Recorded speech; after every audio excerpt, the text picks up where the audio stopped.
Nagsisimula ang pelikula sa tagpo sa Blue Ridge. Taong 2032, ang bida ay nag-aalaga ng mga bata at tumutulong sa pag-aasikaso sa bahay. Nagmamadali siyang hanapin ang kapatid niyang lalaking naglalaro ng game sa campang trailer. Nag-init ang ulo niya sa kapatid dahil wala na silang pera para bilhan ng gamot si nanay. Pero araw-araw na lang naglalaro si Burton, kaya hindi niya talaga inaalala. Sabi niya, may natanggap daw siyang mission sa game. Kapag natapos niya ang mission na iyon, may makukuha raw siyang pera. Biglang nawala agad ang galit ng bida. Pagkatapos, naupo siya para maglaro ng game. Hindi na ito ang unang beses na tinulungan niya si Burton. Tinapos niya ang mission kahit wala naman talaga siyang interes sa game. Pero napakalakas ng likas na talino niya, lalo na sa mabilis na reflex at matalas na pag-iisip. Lagi siyang nakakahanap ng butas para makalusot, kahit sa pinakamatinding sitwasyon. Kahit ang mga profesional na gamer, halos di na nga makalaro, pero si Flynn, wala pang 10 minuto ay lampas na sa stage. Sayang nga lang at hindi siya sumunod sa landas na iyon. Mas maayos pa sana kung nagtrabaho na lang siya sa kainan. Mula sa pagkita sa paglalaro ng game, isang araw may dumating na package para sa kanya na nagbago sa buhay ni Flynn. Isa itong bagong virtual reality na device sa paglalaro. Naimbento raw ito ng kung anong tech company. Dahil sa kahusayan ni Burton, inimbitahan silang subukan ang bagong game.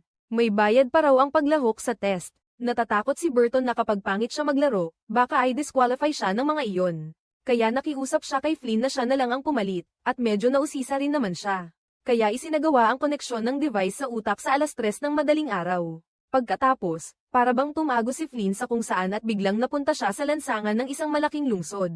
Ang ugong ng motorsiklo at ang hanging dumaraan ay parang totoong-totoo. Sobrang makatotohanan ng pakiramdam para sa manlalaro. Biglang may boses sa isip ni Flynn na nagbibigay ng mga tagubilin. Hindi nagtagal, napadpad si Flynn sa harap ng isang palasyo. Nang mausisa siyang pumasok, 2 robot na butler ang samalubong sa kanya. Sinabi nilang mag-login muna si Flynn at pumili ng alias. Maya-maya, may account na lumitaw na ang pangalang Mr. Ice. Parang sabay na may laro at totoong misyon ng karanasan. Sa huli, napansin niyang maraming tao sa hardin. Party simulation ba ito, ha? Ipinabatid ng boses na ito ay salo-salong pang-anibersaryo ng isang tech company. Pagkatapos, ibinigay ang unang mission kay Free. Ang gagawin niya ay lapitan ng babaeng nagngangalang Mario, at mag-isip ng paraan para may hatid siya ng kausap pa uwi. Agad na kinutuban si Flynn, pero dahil malaki ang premyo, tinuloy niya. Wala rin naman siyang magagawa kundi tapusin ang mission ayon sa hinihingi. Ang pinakamagaling sa pakikipag-usap sa isang babae ay isa ring babae. Tumayo agad si Mario at sinenyasan si Mr. Ice na sumabay sa kanya pa uwi para makilala siya. Pagkatapos, sumakay ang dalawa sa isang sasakyang minamaneho ng robot. Muling nagbigay ng bagong mission ang boses sa isip ni Flynn. Gumamit daw siya ng sleeping liquid sa supot para patulugin si Mario. Kailangan pa ba talagang pag-isipan ito? Kidnap mission ba to?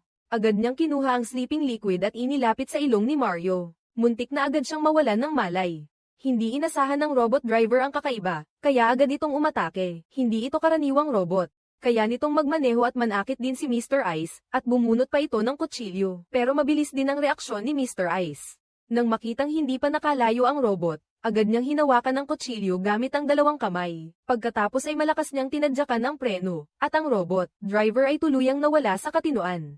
Natapos ni Flynn ang mission na ito ng napakahusay. Patuloy pa ring nagbigay ng gabay ang boses sa kanyang isip, diretso lang sa unahan, hanggang sa isang lagusang pader na parang kurtinang dahan-daang bumubukas. Sa loob, may anino. Ito si Alita, ang may-ari ng boses na nagbigay ng mission kay Mr. Ice. Siya rin ang tagapagpadaloy sa laro. Pagkakakilala pa lang ng dalawa, sinabi ni Alita na kahit totoo si Mr. Ice, ang pananatili niya ay hindi lalampas sa 10 taon. May mali yata rito, Flynn. Ano ang dapat gawin sa susunod? Pero sabi ni Alita, tapos na ang laro ngayon. Bukas, ipagpapatuloy natin. Pagbalik ni Flynn sa tunay na mundo, nagmamadaling nagtanong si Burton kung ano ang pakiramdam sa loob ng game. Sagot ni Flynn, sobrang makatotohanan, para bang lumulubog siya roon. Pero kakabangon lang niya, biglang umikot ang kanyang ulo at nahilo siya. Hinuha ni Burton na baka side effect iyon ng game. May kaunting epekto raw ito sa utak. Buti na lang, hindi nagtagal ay nawala ang sakit ng ulo ni Flynn. Kaya agad siyang pumunta sa bar sa bayan. Bibili siya ng kaunting gamot para kay nanay, isang espesyal na pain reliever na sa black market lang mabibili. Sino ba namang mag-aakala na hindi pumayag ang mga nagbebenta ng gamot at si Flynn pa ang huhulihin? Dagdag bayad daw para sa transaksyong ito, pero mukhang hindi rin uubra. Biglang lumitaw ang isang lalaking putol ang mga paa. Kaibigan pala ito ni Flynn, si Connor. May tama siya pagdating sa pagbaril, at paglitaw niya ay may tinamaan agad. Gusto niyang makipagbugbugan agad sa mga nagbebenta ng gamot. Napaatras ang kabilang panig at iniwan si Flynn, kaya nakuha niya ang gamot. Sa kaibigang iyon, talagang malaki ang utang na loob niya. Nang bumalik si Flynn at balak sanang bigyan ng konting alak si Burton. Nakita niyang nakaupo siya sa lupa, may mga kumikislap na linya sa likod niya. Alam niyang ito ang device na kumokontrol sa isip na itinanim sa katawan. Nakakatulong ito para mas bumilis ang reflex. Pero may kapalit itong hindi maliit na pinsala sa katawan. Tahimik na umalis si Flynn dahil ayaw niyang istorbohin si Burton. Naiintindihan niya na nagsisikap din ang kapatid niya para kumita para sa pamilyang ito.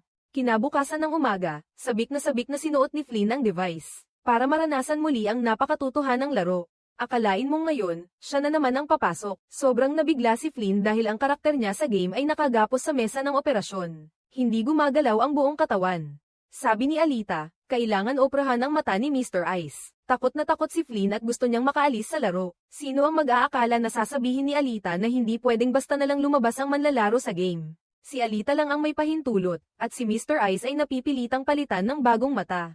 Nang inig si Flynn sa sobrang balahibong angat, pero wala siyang magawa para lumaban. Wala na, papaputol muna ng mata ng doktor, tapos may ipapalit na bago. Nang magising si Mr. Ice, buti na lang at walang problema dahil napakalaki ng reward. Napilitan na lang si Flynn na kumalma, tapos binigyan siya ni Alita ng bagong misyon. Ibig sabihin, gagamitin ang mataas na antas na kakayahan ng bagong mata para buksan ang antay-magnanakaw na pinto. At ang may-ari ng mata na ito ay ang babae mismong tinamaan at napatumba ni Mr. Ice kagabi. Mukhang hindi normal ang kalagayan ng kabilang panig. Dinala ni Alita si Mr. Ice sa napakaraming pinto. Sa wakas, nakarating sila sa isang saradong lugar sa ika-87 palapag. Sa ilalim ng lupa, may nakasabit na 3 sulok na haliging metal. Sabi ni Alita, ito raw ay regalo para kay Mr. Ice, at sinabi niyang gamitin ito ang natitirang buo pang mata. Tumingin ito ng diretso sa kristal sa loob at may ibinugay itong munting sinag ng liwanag. Parang may mahalagang impormasyong ipinapasa. Pero bago pa maintindihan ni Mr. Ice ang nangyayari, biglang may lumitaw na matangkad na anino sa labas. May pag-aalala si Alita at sinabi niyang dumating ang kalaban para tugisin tayo. Hindi man lang natakot si Mr. Ice, agad siyang sumugod para makipag-usap sa kalaban. Sino ang mag-aakala na matatalo rin si Alita at wala na siyang magagawa? Pagpasok nila, tinamaan sila ng sonic gun at napaatras. Pinilit ng matangkad na lalaki si Alita na sabihin ang pinagmulan ng iba. Pero kahit mamatay pa siya, hindi siya magsasalita. Hindi rin nakaupo lang si Mr. Ice at naghintay mamatay, nagsikap siyang makatakas sa kulungan. Naluso pa ang balat sa kamay ng electronic force, sobrang hirap bago nakalabas. Hindi rin napansin ni Mr. Ice kung bakit muling naging metal ang mga buto. Noong susugod na sana siya, pinalipad siya palayo ng sonic gun. Sabi ng lalaki, basta makuha lang ang utak ni Mr. Ice, malalaman na nila ang tunay niyang pagkatao. Pagkatapos, sabay na dumating ang pagtatapos habang nagising si Flynn sa totoong mundo. Nang sandaling iyon, sobrang hilo ang naramdaman niya at tumakbo siya palabas para sa muka, at binalaan pa niya ang kapatid niyang huwag nang maglaro ulit ng game na iyon. Makalipas ang ilang araw, nakahiga lang si Flynn sa kama. Marami siyang inisip at napansin din niyang maraming kakaiba sa larong iyon. Kahit sobrang makatotohanan ng pakiramdam ng laro, pero ang mga pangyayari roon ay talagang nakakatakot, lalo na ang balangkas. Bakit kailangang gumamit ng makina para palitan si Flynn? Napaisip siya, baka hindi ito laro, kundi isang tunay na mundo. Kinabukasan, nakatanggap si Flynn ng kakaibang tawag. Sinabi ng kausap na ang larong nilaro niya ay mas komplikado kaysa sa akala niya. Ngayon, nasa peligro na siya. Kailangang mag-login sa laro. Takot na takot si Flynn at dali-dali niyang pinatay ang telepono. Kasabay nito, may napansin ng pulis na isang kaina-hinalang grupo sa gasolinahan. Kaya hinabol ito ng driver, hindi niya inakalang sa gitna ng daan ay may lalaking may baril na nagbanta. Hinuli ng kalaban ng pulis sa gitna ng kalsada. Tapos tinamaan ng pulis ng isang hindi nakikitang bagay. Hindi nila inakalang isa pala iyong kotse na nakabalat. Malamang, sila ang grupong gustong ipapatay si Flynn. At si Flynn, tapos na rin dapat ang oras niya sa trabaho, pero katatapos lang niyang patayin ang ilaw. Bigla namang humandar mag-isa ang mga kagamitan sa loob ng tindahan. Lahat ng screen ay nagpakita ng mensaheng may pabuya na 70 milyon para sa sino mang makapatay sa buong pamilya. Napilitan ding mag-login si Fly sa game at natapos ang unang episode. Sa kalapit na kagubatan, may isang pangkat ng propesyonal na bayarang sundalo na naghahanap sa lahat ng dako. Ang nakabalat kayong kotse ang kanila mismong nakuha kahapon sa utos na may pabuya na 70 milyon. Naghahanda silang lipulin ang pamilya ni Flynn, buti na lang at nauna nang nakatanggap ng babala si Flynn. Agad niyang sinabi kay Burton na kasalukuyan siyang nasa pagtitipon kasama ang mga kaibigan. Pero sinabi naman ng kabilang panig na isa lang daw iyong biro. Sobrang bait ni Prince, at mahirap talagang ipaliwanag ng malinaw ang bagay na ito. Kaya napilitan silang bumalik sa loob ng bahay. Maraming binatilyong walang ginagawa ang pinaikot ang drone para magsiyasat. Hindi nila inasahan na ang eksenang nakita ay magpapakilabot sa lahat. Sa kabuuan, may ilang dosenang lalaking nakaitim at may dalang makabagong armas na palihim na papalapit dito. Wala nang kailangang pagdudahan, totoo ang sinabi ni Flynn ngayon. Pero hindi man lang nag-alala ang mga kaibigan ni Burton. Lahat sila ay mga bagong sundalo lang na kalalabas. Kaya agad nilang nagpasya na tikman ng Bayerang sundalo ang kapalit na kapahamakan. Sumang-ayon ang lahat na itaas ang kanilang mga kamay at alisin ang neural control device sa katawan. Agad silang nag-ugnayan sa isa't isa. Ngayon, makikita na nila ang kinaroroonan ng kaaway sa pamamagitan ng drone. Kasama roon ang isang hacker na nag-activate pa ng signal jamming system. Kaya sa monitoring device ng mga Bayerang sundalo ay lumabas ang mga tao ni Burton na tahimik lang at nakaupo sa isang sulok. Pero sa totoo lang matagal na silang nakapwesto sa taguan. Nang pumasok ang mga Bayerang sundalo sa lugar ng taguan, sabay-sabay na nagpaputok ang lahat, at ang mga kaaway ay napatakbo sa takot. Kahit may nakatakas, sa ilalim ng sensor ng drone, maliwanag pa rin ang kaaway na parang nasa araw. Si Flynn ay nagkubli sa silid at mas lalo pang nag-ingat, nang mapansin niyang may pumapasok na gumagamit ng robot na pang-vacuum para alito ang kalaban. Pagkatapos ay pinasok sila ni Kobe at tapos na, ganun lang. Pero nang bilangin ni Burton ang mga bangkay, napagtanto niyang kulang pa ang 2 baril. Nalaman nilang na-jam ng kalaban ang signal. Pagkatapos noon, may narinig na putok, at sina Burton at ang mga kasama niya ay patuloy na inaatake. Hindi sila makapagtaas ng ulo dahil walang drone na nagbibigay ng lokasyon, kaya parehong panig ay napunta sa deadlock. Hindi inasahan ng iba na may maririnig na tunog ng motorsiklo sa gubat. Kasunod noon ay ang mga putok ng baril, at ang mga tao ni Burton ay napatigil sa gulat. Hindi nila inakalang si Corner ang lalabas. Siya pala ang tumulong, at dahil naalis niya ang 2 natitirang baril, pansamantala silang ligtas na ngayon. Naintindihan din ni Flynn na hindi nagbibiro ang misteryosong taong nagbabala sa kanya. Kaya pumasok siya sa laro, at sa pagkakataong ito ay lumitaw siya sa isang bagong pagkatao. Patay na pala dati ang karakter na si Mr. Ice na kapatid niya. Natahimik si Finn, tiningnan ang sarili sa salamin kahit hindi naman nagbago ang mukha niya. Pero lalo pang tumaas ang tensyon, at ngayon may isang lalaking lumitaw. Siya mismo ang nagbabala kay Finn. Ang taong may pangalang VIP ang magiging bagong gabay ni Finn sa laro. Pero hindi pa rin niya maintindihan kung ano ba talaga ang lugar na ito, at kung laro nga ba talaga ito. Bakit gusto siyang patayin ng Bayerang sundalong iyon? Sinabi niya kay Flynn na huwag magpadalos-dalos, at ikukwento niya ang mga alam niya sa kanya. Pagkatapos ay inilabas niya si Flynn. Natigilan siya sa tanawing nasa harap niya. Sino ba ang maniniwalang dito ang London sa taong 2100? Pero hindi siya basta lumaktaw sa panahon, kundi dumaan sa isang lagusan. Ang isipan tungkol sa quantum ang naghatid dito, at ang katawan niyang ito ay binuo mula sa makabagong teknolohiya. Hindi agad matanggap ni Flynn ang lahat, at inakala niyang nagloloko lang si Whip. Naglabas pa siya ng ebidensyang mula sa hinaharap. Sinabi niya na mamamatay ang nanay ni Flynn pagkalipas ng 4 na linggo. Kaya agad niyang ipinakita ang dyaryo noon kay Flynn, para patunayang hindi pwedeng biro lang ito. Hindi naman ganoon kalubha ang sakit ng nanay niya, pero sabi ni Whip, may kanser sa utak ito. May ebidensya ang kausap niya, kaya unti-unting naniwala rin si Flynn. Pagkatapos, ikinwento pa ni Whip ang isang teknolohiyang natuklasan sa hinaharap, isang gamot na kayang gamutin ang kanser. Ibinigay niya ang race eta sa isang batika, at binayaran na niya ang lahat noon. Kailangan lang ni Flynn na kunin ang gamot para malaman kung totoo o hindi. Nang matalakay ang buhay ng nanay ni Flynn, hindi na siya nakapagtanong pa ng marami. Agad niyang iniwan ang laro at ang mga kasama niya sa pagkakataong iyon. Abala pa sa eksena ang lahat, kaya hindi na siya nakapag-imbestiga ng maigi. Nagmadaling pumunta ang kapatid niya sa batika na binanggit ni Whip. Pagbanggit niya ng pangalan niya, nakakuha siya ng isang supot ng gamot na pangsubok, pero hindi naglakas loob si Flynn na ipainom agad iyon sa nanay niya. Nang makumpirma lang niya, sa kanya nalaman na may kanser sa utak nga ito. Sobrang nadurog ang puso ni Flynn, dahil ang akala niya, inilihim lang iyon ng nanay niya para hindi siya mag-alala.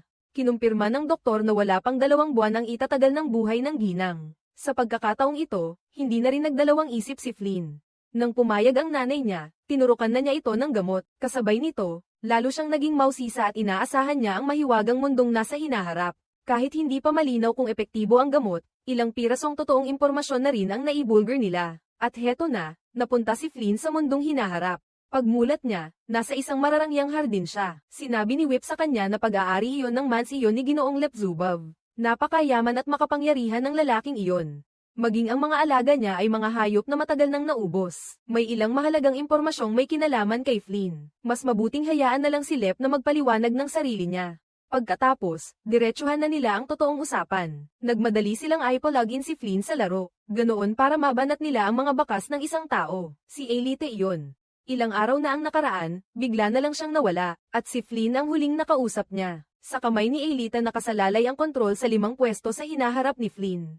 Napakahalaga nito para sa lahat. Pagkarinig niya, tulala lang si Flynn at hindi niya maintindihan kung bakit bigla silang naging interesado. Dahil pinangungunahan siya ng pag-alala sa hinaharap niya, si Lep naman ay ayaw maglabas ng kahit ano pang detalye. Kaya tinanong na lang niya ng diretso, kung lahat ba sila ay mula sa hinaharap. Kung ganoon, pwede bang sabihin ninyo sa akin kung ano ang mangyayari sa pamilya ko sa hinaharap? Pero wala pa rin silang maibigay na malinaw na sagot, dahil baka magulo ang daloy ng panahon. Magre-resulta iyon sa maraming hindi tiyak na bagay, at lalo pang naiinip si Flynn. Sa huli, nalaman din niya ang pinakamahalagang tanong, kung kailan gagaling ang nanay niya. Sino bang mag-aakala na may sagot ang isang teknisayan na ang gamot na?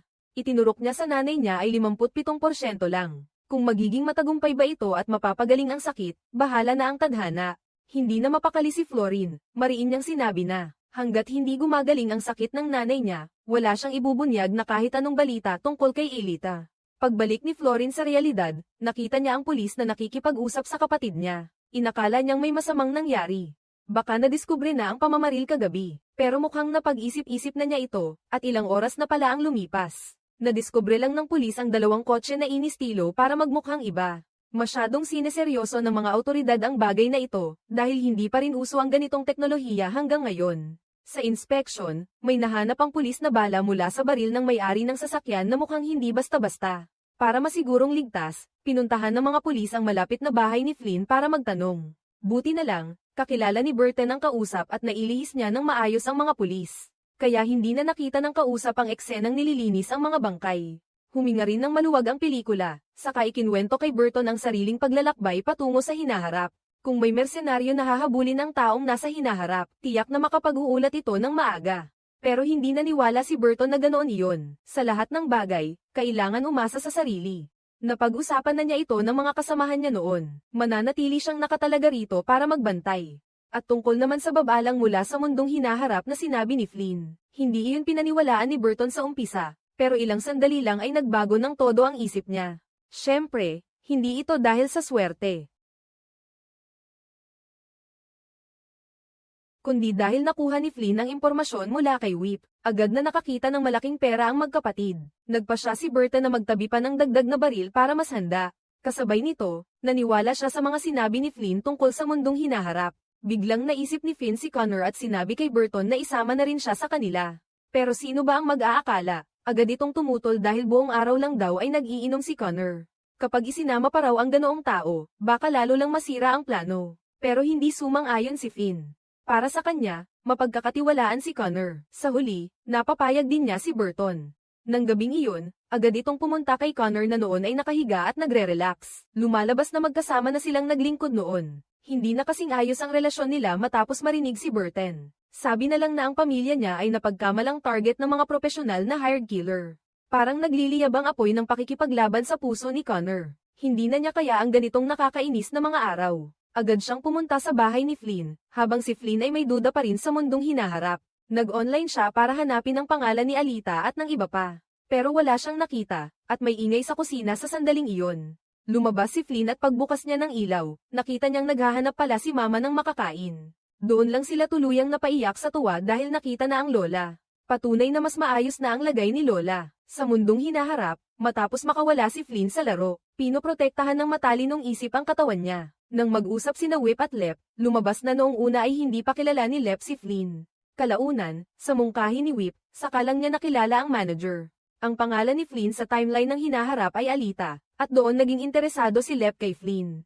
Siguradong may kakaiba siyang potensyal, gusto ni Whip malaman kung ano iyon, pero ayaw talaga ni Lep magsiwalat. Pagkatapos ng ikalawang yugto, bumili si Flynn ng isang tindahan. Nagpiprinta ng mga makabagong sandata gamit ang 3D. Napakaingat ng ugali niya kaya medyo kainahinala ang ginagawa ni Burton sa tingin niya. Lalo na ang 2 sasakyang nakaparada sa harap ng tindahan. Hindi pa nga niya alam kung paano pa ito ipapaliwanag sa iba. Bakit biglang dumami ang pera sa bahay nila? Nasa itaas ng sasakyan sina Flynn na magkasamang nag-uusap. Napakagulo ng mundong hinaharap, kaya naramdaman ni Burton na kailangan niyang itago ang sikreto. Sino ba naman ang mag-aakala na sinabi ni Flynn ang tungkol na ito sa matalik niyang kaibigang si Billy? Kaya biglang nagsabi si Burton ng masamang balita na si Billy pala ay isang amuyong ng sindikato ng droga. May mensahe sa cellphone ni Burton ng lokal na pulis, na nanawagan na pakiusap kay Flynn na mag-login agad sa laro. Sa London noong taong 2100, binuksan ni Panginoong Lev ang isang kahon. Hindi niya inasahan na ang katawan ni Flynn ay nasa loob pala noon. Sabi ni Whip, hindi maganda kung ganoon ang ginawa, pero sabi ni Lev, dapat nasa kaong kahoy ang bagay na iyon. Sa oras na ito, ang tunay na may-ari na si Flynn ang online, kapalit ng matalinong isip.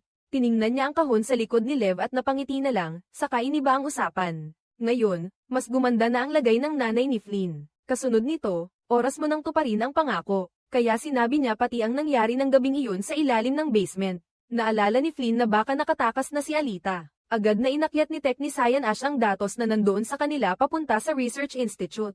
Napakahigpit ng seguridad doon kung malalaman lang nila kung anong bagay ang kinuha ng dalawa. Pero hindi niya yun sinabi, kaya si Ash na nakatayo sa tabi niya ay mabilis na umiba ng usapan. Kamakailan, may isang drug lord na ang pangalan ay Bob, na nag-iimbestiga ng impormasyon tungkol kay Flynn at mukhang gusto siyang saktan. Pagkarinig ni Flynn, labis siyang nabahala dahil kilala si Bob bilang napakalupit na pumapatay. Noong mga nakaraang taon, isa lang din siyang may-ari ng Collier na minsang sumabog. Sa ngalan ng organisasyong nagbibigay ng libreng serbisyo sa pag-aayos ng sasakyan. Pero ikinulong ang isang gang sa loob ng sasakyan hanggang sa mamatay. Habang nakikitang nagmamakaawa ang mga ito, masayang nangangaral si Bob sa bata. Sa huli, iniwan niya ang mga bangkay nila sa gitna ng sangandaan. Sa mga nakaraang taon, umangat si Bob sa paggamit ng malulupit na paraan. Isang lokal na drug lord, siguradong may nagbayad para ipahamak ang pamilya ni Flynn. Nang malaman niya ito, agad siyang lumabas sa laro. Hinanap niya si Burton at sinabi ni Flynn na si Bob ay papunta na sa bahay nila. Tinapak ni Burton ang dibdib niya at sinabing siya na ang bahala sa problema. Nang tanghali ring iyon, mag-isa siyang hinarap ni Burton si Bob, at hindi siya natakot sa kalaban. Pagkaupo pa lang, naglatag na siya ng kondisyon na bawat linggo ay magbibigay siya ng $200,000 kay Bob. Para matiyak ang kaligtasan ng pamilya nila, kung sakaling pilitin pa rin ng kabila na guluhin sila. Kung gayon, ipapakita niya kung bakit hindi basta-basta nalalampasan ang langit. Itinuro lang ni Burton ang baso at agad itong nabasag sa magkakalasog-lasog. Ganyan pala ang lakas ng mga sundalong nagretiro, lumalabas na puro veterano ang naroon. Lahat sila ay may nakatanim na device na kumokontrol sa nerbiyos sa katawan. Tumutulong iyon para bumuo sila ng malawak na network ng ugnayan. At pinapabilis pa nito ang reaksyon kaysa karaniwan. Ngayon, nakatuon na si Burton sa lahat ng mga veterano sa bayan. Parang magkakabit na makinang pumapatay ng tao ang mga ito. Kaya hindi rin ang ahas si Bob na kumibo at sa huli ay umatras na lang, kasama ang reward na pabor kay Burton. Nakatanggap din si Bob ng $200,000 na pampakonsensya. Pero bilang lokal na drug lord, syempre hindi susunod ang ganoong ulupong sa isang bag ito. Sa huli, binigyan niya ng isang bungkos ng pera ang pamangkin niya at malamig na sinabi na siya ang magsiyasat kung bakit biglang nagkaroon ng ganoong kalaking pera si Burton. Dahil isang linggo lang ang nakalipas, sobrang hirap nila at wala nga silang pambayad sa pagpapagamot ng ina. At ang pamangkin ang pinakamainam na pagpipilian para saliksikin ang bahay ni Burton. Dahil matalik na kaibigan ni Flynn ang asawa niya, si Whip, kahit nasa hinaharap, ay hindi rin naman bakante. Sinikap niyang hanapin si Alita, at di nagtagal ay nakarating siya sa bahay ng kanyang ampon na ina. Lumalabas na noong bata pa sila, sina Whip at Alita ay kapwa mga ulilang inampon ng isang mayamang pamilya. Kaya lang, nang tumanda na sila, kanya-kanya na ang landas. Bihira nang umuwi si Whip sa bahay ng ampon niyang ina, kaya galit na galit ito at hindi siya sinalubong ng maayos. Tinitigan ni Whip ang katulong na robot na may anyong kahawig ni Alita. Pagkatapos ay sinabi niya kung bakit siya naroon, gusto niyang malaman ang kinaroroonan ni Alita. Sa una, parang ayaw magsalita ng ampon niyang ina, pero sa huli ay may binanggit siyang mahalagang bakas. Minsang sinabi ni Alita na ang tirahan niya ay doon sa lugar na laging may niebe. Ang huling beses ay sa London, pero hindi naintindihan ni Whip ang ibig sabihin ng linyang iyon. Hintayin lang si Flynn na mag-online, gamit ang alaala ko noong gabing iyon bilang gabay. Tingnan natin kung mahahanap ang bakas ni Alita. Bilisan mo sa sangandaan. Naalala mo na ang unang beses na nakilala mo si Alita, dito iyon. Pero kung saan mismo, hindi na niya matandaan ng malinaw. Bumaba ang dalawa sa sasakyan at naghiwalay para maghanap ng mga bakas. Bago kumilos, tinuruan muna ni Whip si Flynn kung paano gamitin ang neural link para mapalawak ang lahat ng pandama. Hindi niya inakala na aabot na sa ganito ang mundo sa hinaharap. Kailangan mo lang ibaluktot ang braso para may bahagi mo ang sarili mong pananaw. Kaya mo ring maramdaman ang damdamin ng kabila. Naramdaman ni Whip na si Flynn ay parang isang inosenteng dalaga, purong puri. Pagkatapos, nagsimulang kumilos ang dalawa. Sino ba ang mag-aakalang may kasunod pa? Habang naglalakad si Flynn sa daan, may sumunod na robot na pulis sa kanya. Nakaamoy na agad ng kasinungalingan ang robot na pulis. Hindi pinahintulutang magsalita ng paligoy-ligoy si Flynn, tapos pumunta ito sa kinaroroonan niya. Lumalabas na hindi lahat ay pwedeng makarating sa mundo ng hinaharap, kailangan may pahintulot muna. Gamitin pa ang game device para makarating dito, labag iyon sa batas. Sa kilos pa lang niya, natukoy na agad siya ng robot na pulis. Buti na lang, kalmado si Whip.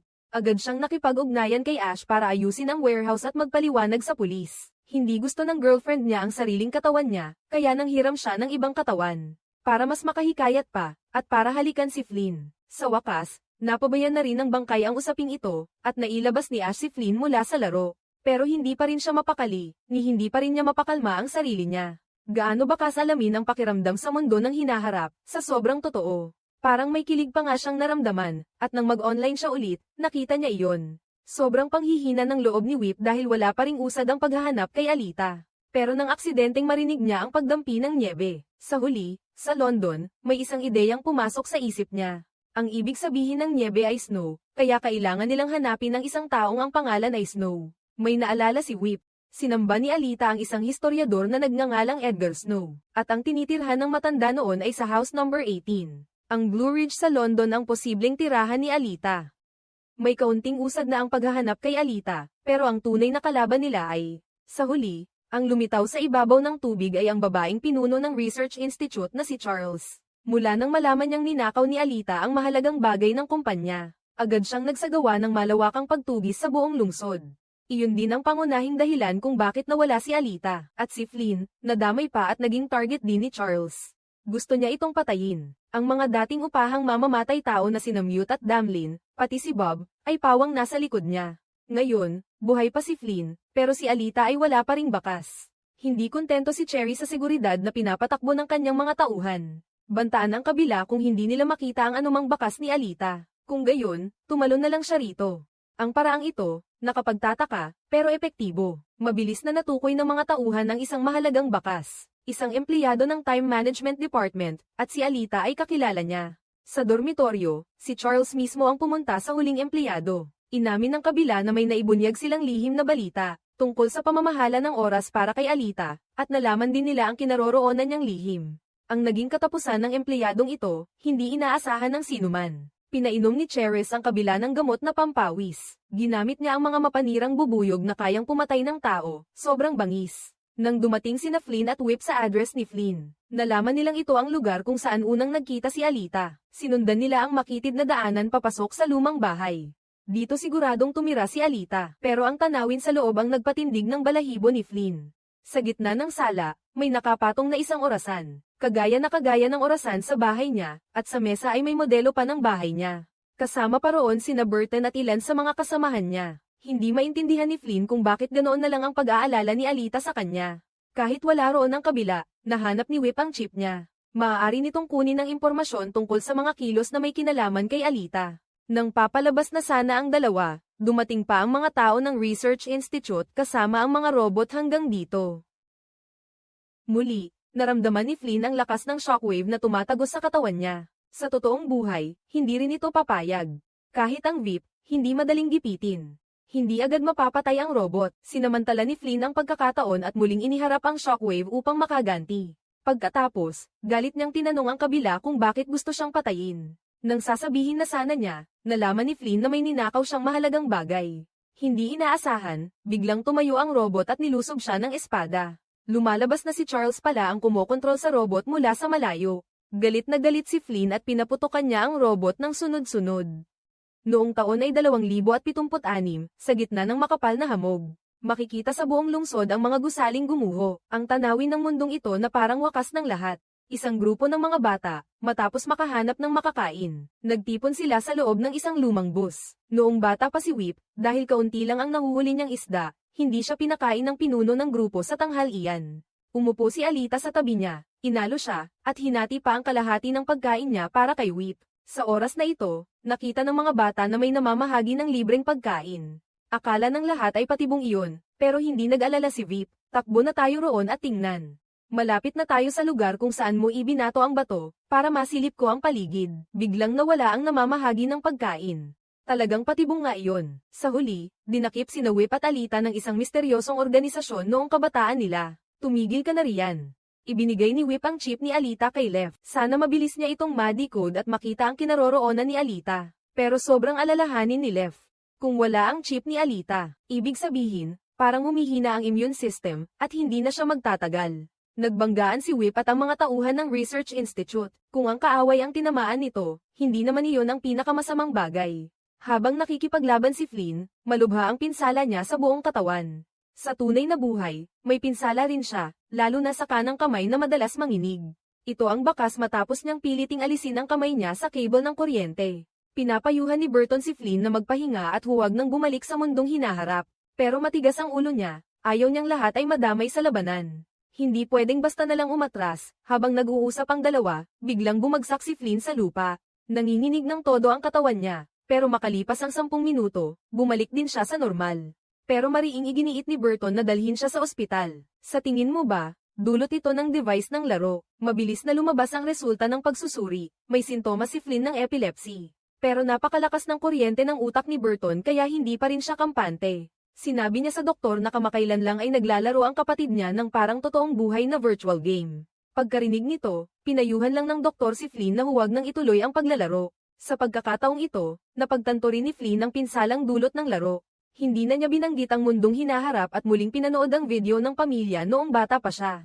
Sabi ni Burton, mas mabuting ganoon nga, at kasalanan din niyang pinasok pa ni Flynn ang larong iyon.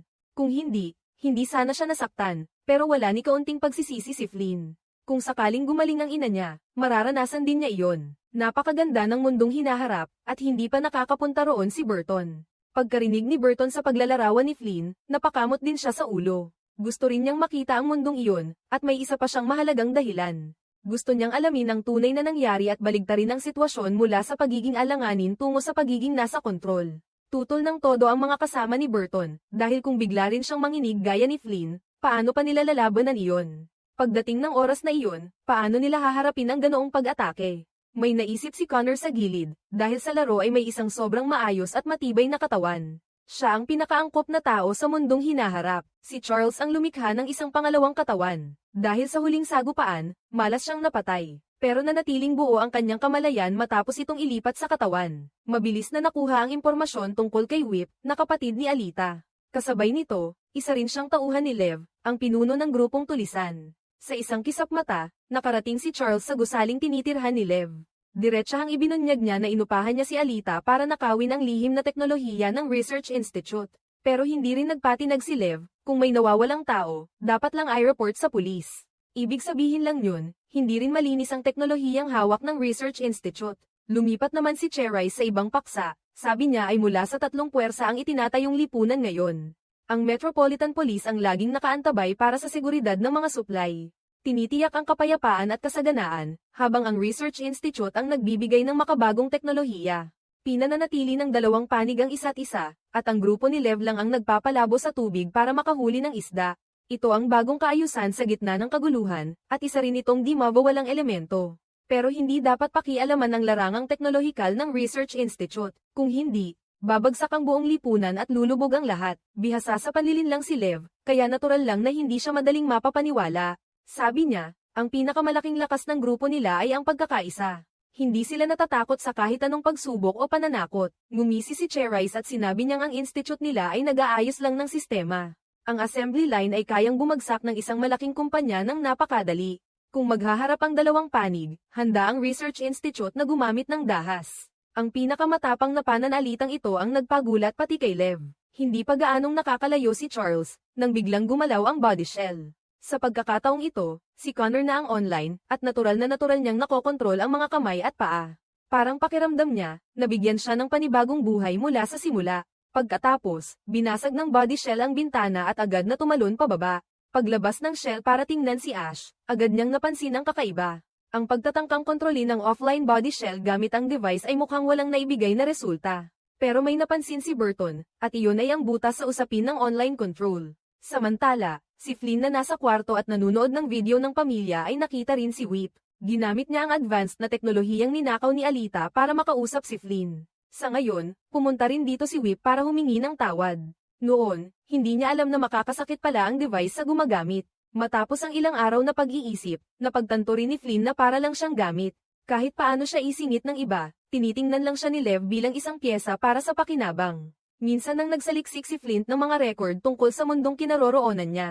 May isang mga ngalakal ding nagngangalang Lev, at malupit nilang pinaslang ang buong angkan niya. Nagulat si Whip sa mga salitang iyon, malinaw na hindi rin niya gaanong kilala si Lev. Pinuntahan ni Whip si Lev para harapin siya, at ngayon ay hindi na siya nagtatago, inamin na niya ang kanyang lihim. Totoong inupahan niya si Alita para nakawin ang teknolohiya ng Research Institute. Dahil kapag nasakop mo ang time column, napakalaki ng pwedeng kitain. Halimbawa, kung gusto mong makabuo ng bagong gamot, kailangan mo ng napakaraming pagsubok at napakalaking puhunan. Kapag hawak mo na ang teknolohiya ng oras, malalampasan mo na ang mga hakbang na iyon. Siyempre, maliit lang din iyon na pakinabang. Pagkatapos, inamin ni Lev na umupa siya ng taong pumatay sa sarili niyang pamilya. Sa mundo ni Flynn, ayaw lang niyang magkaroon ng sarili niyang kahalili. Ang pagkakaiba sa pag-iisip sa ibang mundo ang dahilan kung bakit kinilabutan si Whip nang marinig iyon. Si Flynn sa kasalukuyang mundo ay balisa rin. Hindi siya mapakali, lalo na nang maalala niya ang modelong bahay niya kay Alita. Ano ba talaga ang pakay ng mga taong iyon, at bakit nila isinama pati siya at ang pamilya niya? Sabi ni Burton sa kanya, ituring lang daw niya ang mundong hinaharap na parang laro. Kapag nakatawid ka sa screen, panalo ka na, at iyon ang lakas ni Flynn. At ang susi para makatawid sa screen ay ang malinaw na pag-unawa sa mga patakaran ng laro. Sabi ni Burton, mas marami ang kakampi mo sa game, mas mabuti. Kaya pumasok ka sa game at tulungan si Burton na gumawa pa ng mas maraming body para makasali rin sila sa iyo. Pagdating ni Flynn sa mundo ng hinaharap, nakita niyang naglalaro ang body niya kasama ang mga bata. Parang isa lang siyang laruan. Pero hindi ganon ang tingin ni Ash. Hiniling ni Flynn na tulungan siyang gumawa pa ng ilang body. Pagkatapos, tumalikod siya at umalis sa mall para tuklasin ang mundo sa labas. Agad na pinatigil ni Ash ang aktibidad ni Flynn. Akala mo ba, kung hindi pwede ngayon, babalik na lang sa kasalukuyang mundo. Umupa rin si Burton ng dalawang pinakamahusay na hacker para pasukin ang link ni Flynn. Nababahala si Ash sa pagharang sa offline operation na ito, kaya tinanong niya si Flynn kung ano ba talaga ang gusto nito. Diretsahan niyang sinabi na ayaw na niyang umasa sa gusto ng iba. Kailangan niyang hanapin ang tunay na ugat ng mundong ito, tulad ng kung bakit sinabi ni Alita na 10 taon na lang ang itatagal niya. Bakit nabawasan ng kalahati ang populasyon sa Earth? Wala nang ibang magawa si Ash kundi dalhin si Flynn sa isang tigang na lupain. Sabi niya, para bang museo ito na nagtatago ng bawat malaking pangyayari. Lahat ng naganap sa Earth matapos makapasok sa password. Nakita ni Flynn ang unang petsa noong nagsimulang bumagsak ang Earth. 2009, 7 taon din ito pagkatapos ng mundo kung nasaan si Flynn. Isang malawakang pag-atake ng hacker ang nagdulot ng brownout sa buong mundo.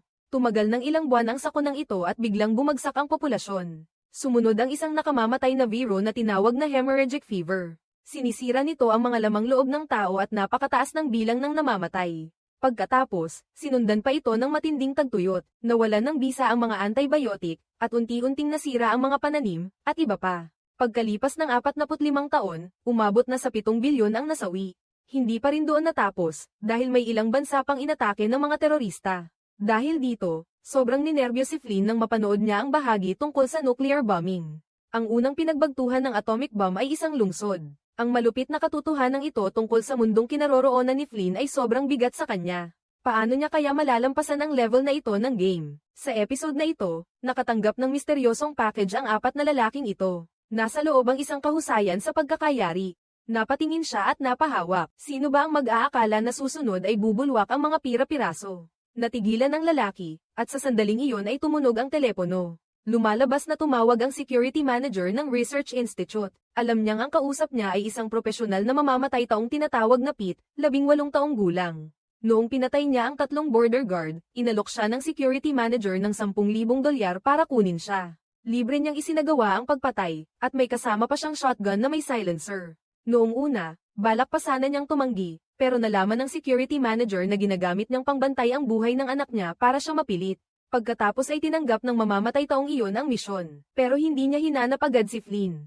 Ang hinanap muna niya ay ang dati niyang kasama. Sigurado siyang may nasabi na ang kausap. Ang kinaroroonan ng anak niya, inamin ng kasama. Sabi nito, matagal nang nakipag-ugnayan sa kanya ang nagpapaarkila, pero masyado na siyang matanda para sa misyon na ito. Kaya agad niyang inirekomenda si Pete sa kausap at sinabi rin niyang may anak pa siya. Nang marinig iyon ni Pete, sobrang nadismaya siya.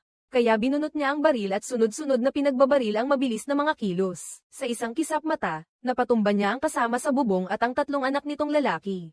Pagkatapos, bumalik si Pete sa sasakyan at nakipag-ugnayan sa nagpapaarkila para kunin ang impormasyon ni Flynn. 10:30 bukas ng umaga, pupunta si Flynn sa ospital para magpatingin. Biglang may putok mula sa labas. Lumilitaw na may naiwan pang isda sa lambat. Binunot ni Pete ang baril at walang pag-aalinlangang pinaputukan ang kalaban hanggang bumagsak ito sa lupa. Hindi niya balak pumatay agad, gusto lang niyang mahina na ipaalam na may gagawin siya.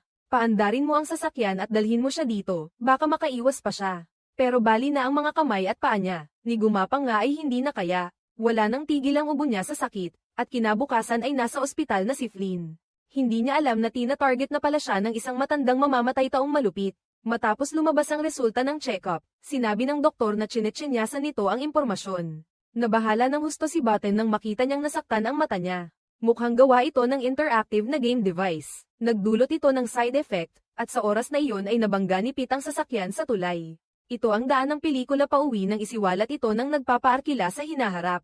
Alam na alam niya ang galaw ng pelikula na parang nakahawak lang sa palad. Pero hindi pa lumilitaw ang target. Kaibigan, dinala ni Billy siya sa pwesto ni Pete. Akala ng kalaban ay sira ang sasakyan niya. Agad siyang nagtanong ng may malasakit kung kailangan ba ng tulong. Nagkunwari si Pete at sinabing nakatawag na siya ng tow truck. Akala ni Billy ay paalis na siya, pero bigla siyang umatras pabalik.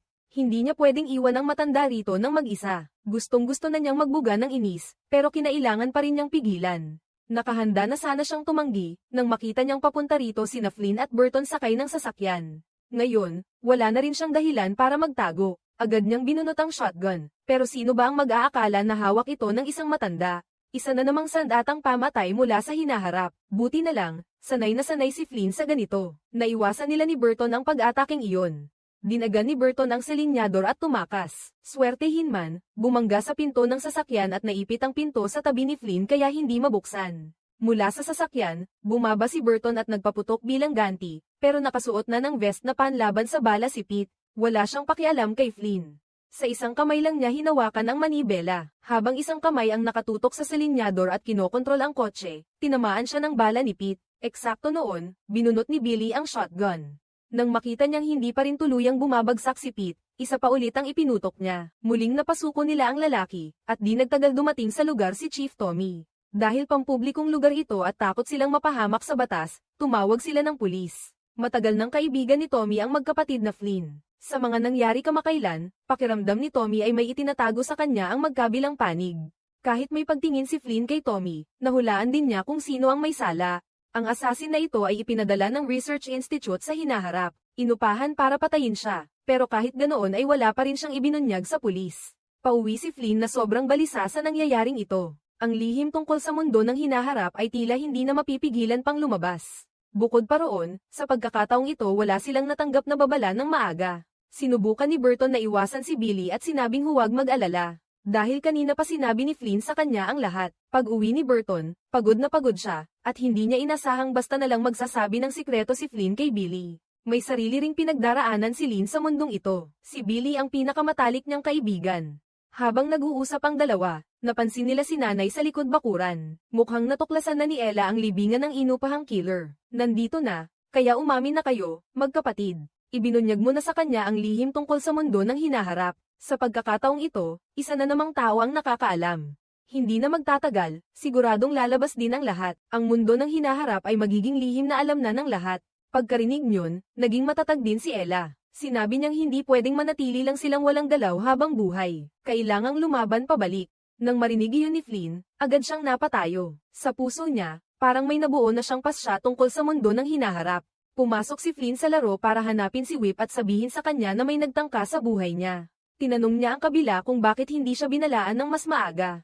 Hindi ba nangako na sila? Sino ba ang mag-aakala na wala ring alam si Whip? Huwag na nating banggitin ang babala. Sa pangyayaring ito, lalo pang naunawaan ni Flynn ang lakas ng kanilang puwersa. Wala silang halaga sa Research Institute, pero minsan ay naibahagi niya ang damdamin niya kay Whip. Sa puso niya, hindi niya napigilan ang pag-usbong ng damdamin para sa kanya. Sinabi niyang ibinigay na niya kay Whip ang buong tiwala niya, kaya kailangan niya siyang dalhin sa isang lugar.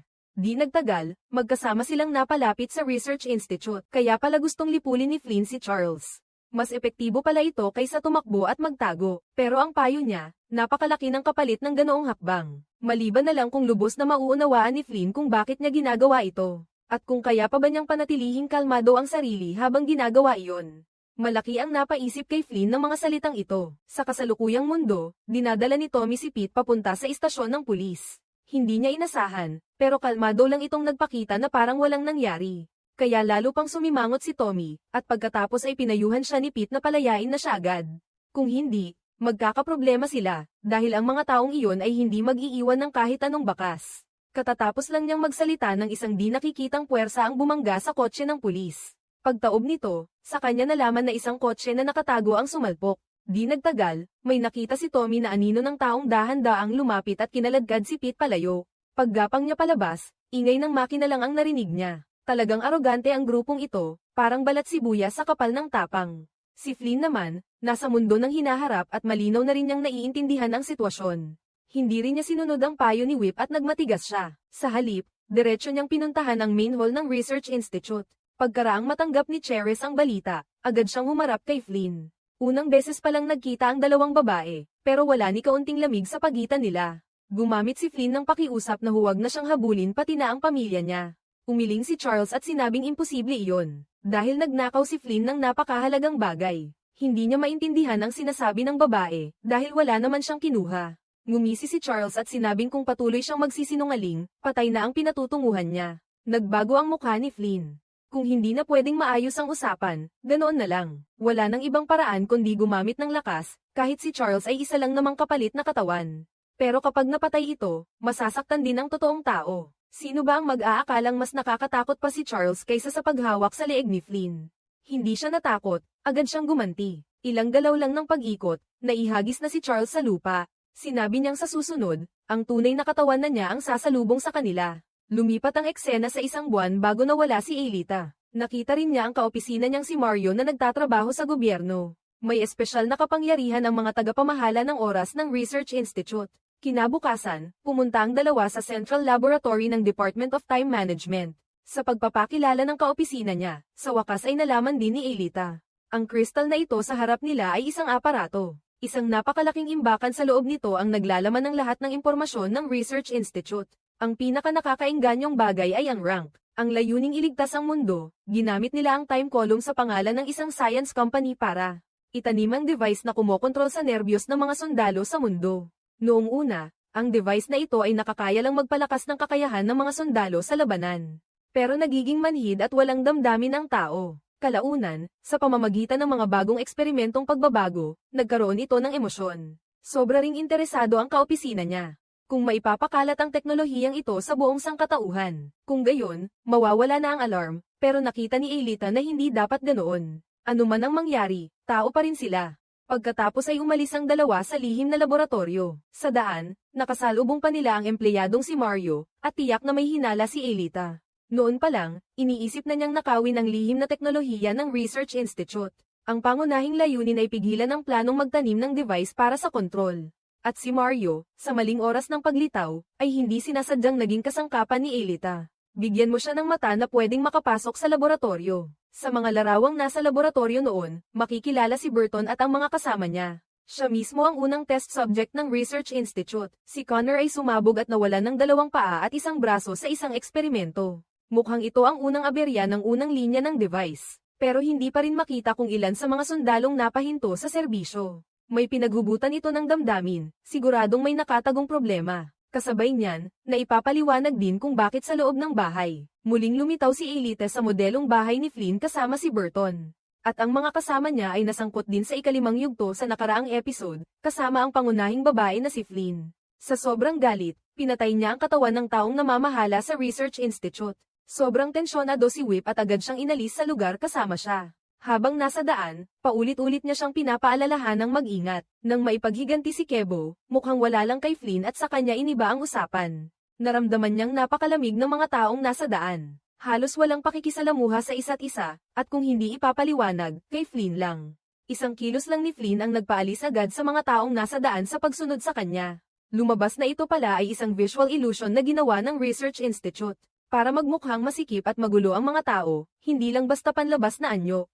Ang syudad na mukhang Mariingal at Engrandi ay pinalalabas lang din ng visual illusion. Sa totoong mundo, hindi pa natatapos ng mga tao ang pagkukumpuni sa mga sirang gusali. Hindi matanggap ni Pry ang kapangyarihang teknolohikal ng Research Institute. Pagkatapos, naalala niya si Charles. Sinabi raw nito na ninakaw niya ang teknolohiya ng Research Institute. Pero kahit siya, hindi rin alam kung saan nanggaling ang teknolohiyang iyon. Marahil si Aelita lang ang makakasagot sa mga tanong na ito. Kinuha nila ang chip na natagpuan sa bahay ni Aelita. Nakaukit doon ang impormasyon ng gumawa. Siguro pwede na silang magsimulang mag-imbestiga mula rito. Hindi nag-aksaya ng oras ang dalawa at agad na nagtungo sa production basement na nasa ilalim ng lupa. Napaka-discreet ng lugar na ito. Sa labas, mukha lang itong karaniwang tindahan ng baboy. Pero ang totoo, dito nila near-reconfigure ang mga tao. Lugar kung saan ginagawa ang film chip na nagtatago bilang mga customer. Madaling silipin ang sikreto nila. Nang makita niyang handa nang gumamit ng dahas ang kalaban, agad siyang naging isang nag-iisang female warrior at nakipaglaban sa kanila. Mabilis silang naipailalim niya matapos ang ilang matinding takot. Sa huli, nakuha rin ni Flynn at Whip ang mahalagang impormasyon mula sa kanilang tagpuan. Bukod pa rito, noon si Aelita ang nag-utos sa kanila na buuin ang katawan ng kapatid niya. Si Flynn ang naging Mr. Ice, saka ikinabat ang device sa mata ni Mr. Eye para madagdagan ang kakayahan. Nang marinig iyon, labis na nagulat si Vip. Hindi niya inakalang kabilang pala si Aelita sa grupong tradisyonal, dahil sila lang ang naninindigan sa operasyon gamit ang scalpel. Pagkatapos, habang pinupunasan niya ang dugo ni Flynn, ipinaliwanag niya rin ang lahat. Ang grupong tradisyonal ay isang organisasyong umiiral lang para wasakin ang kaayusan ng hinaharap na mundo. At kung ano ba talaga ang pinaniniwalaan nila, hindi rin niya malinaw na alam. Kalahati lang ang paniniwala ni Flynn, kalahati ang duda. Bahagya siyang kumunat ang noo at naisip na may itinatago sa kanya ang kausap. Sa totoo lang, sobrang sensitibo lang si Flynn. Ang lalaking ito ay talagang mapagkakatiwalaan. Noon, tinulungan siya ni Flynn na buuin ang katawan ni Burton at Connor. Ngayon ay minamadali ang paglalapat ng pinakabagong teknolohiya mula sa tuktok ng hinaharap. Gaano pa ba yun, Kongas? Kailangan lang damaykit ng bahagya sa isang bilog na puno ng sustansyang likido. Automatiko nitong bubuin ang mga tisyo ng katawan ng tao. Sa loob lang ng kalahating araw, ang katawan na kahawig ng totoong tao ay nabuo na. Kung walang kaunting pahiwatig, labis siyang nag-aalala at sinabi ito sa mga kasamahan niya. Sinubukan ng doktor ni Flynn na maghanap ng impormasyong may kinalaman doon. Akala niya may lokal na impeksyon sa mata. Para sa kanya, parang nagkaroon ng sakit ang retina ni Flynn, dahil may nakaimbak na kung ano sa loob nito. Eksakto sa oras na iyon, may katok na narinig mula sa labas. Lumabas na isang mataas na opisyal ng polis ang nasa labas. Paulit-ulit siyang pumunta roon para hanapin si Ginoong Lep. Noon pa man, palagi na siyang mahalagang tao sa usapan. Nang marinig niya ito, labis siyang nabahala. Bilisan mo at hanapin mo ang abogado. Ikaw na ang baalang magpahatid kay Whip. Maya-maya, sinabi ng opisyal ng polis na kung anuman ang itanong, iyon lang ang sagutin, at siguradong hindi pwedeng magsinungaling. Makikita na hindi ordinaryong tao ang opisyal ng polis na ito. Bumalik ang eksena sa taong 2032. Mula nang mailigtas ang mamamatay taong si Pete, sobrang nadismaya si Tommy sa puso niya matapos niyang basta nalang balutan ng benda ang sugat. Pagkatapos ay agad siyang nagsimulang mag-imbestiga. Hindi niya inasahan na may pinapahiwatig ang Chief of Police kay Tommy. Sana magpahinga ka muna para gumaling ang sugat mo. Kailangan mo ring intindihin na kapag masyadong matigas ang kahoy, madali itong mabali. Hindi naintindihan ni Tommy kung ano ang ibig sabihin ng Chief of Police. Pero hindi sinasadyang nakita niya ang sapatos ng Chief of Police. Agad na dumilim ang mukha niya dahil ang magnanakaw na mamamatay tao ay may suot ding kaparehong sapatos. Pareho rin ang suot niyang pares, kaya hindi na nang ahas magtanong ng diretso si Tommy. Sinunod niya ang payo ng Chief of Police at maayos na nagpunta sa ospital para magpagamot ng sugat. Hindi niya inakalang kasama rin pala ang Chief of Police sa gulong ito. Kung sa isang maliit na pulis lang na tulad mo, hindi ka talaga makakasali sa kasong ito. Kahit ang girlfriend mong doktor, may nahuhulaan na rin kahit papaano. Pinayuhan niya si Tommy na huminto muna para masigurong ligtas siya. Pero matigas pa rin si Tommy at sinabing hindi siya tatakbo. Pagkatapos, hinanap muli ni Tommy si Burton at sinabi rito na nawala na ng Chief of Police ang magnanakaw na mamamatay tao. Alam ng lahat ang malapit na ugnayan ng Chief of Police at ng leader. Hindi napigilan ni Tommy ang kuryosidad niya tungkol sa kilalang sindikatong si Maitui. Sa huli, anong makapangyarihang puwersa ang bumagsak sa pamilya Burton? Sa totoo lang, handa na noon pa si Burton sa isip niya. Ang kaaway na kailangang harapin ni Kuya ay mas matindi pa kaysa sa inaakala ng lahat. Maraming beses nang pinayuhan si Tommy na huwag nang masyadong mag-alala sa pambubugbog. Kung hindi, sa susunod hindi lang simpleng gallows lang ang matatamo ni Tommy. Sa paglipat ng eksena, si Tommy ay patuloy na may iniisip sa puso. Ngayon ay nakaupo siya sa bahay ng boss na si Mike Twibop. Ang tanging kapansin-pansin ay may suot siyang kwintas sa leeg.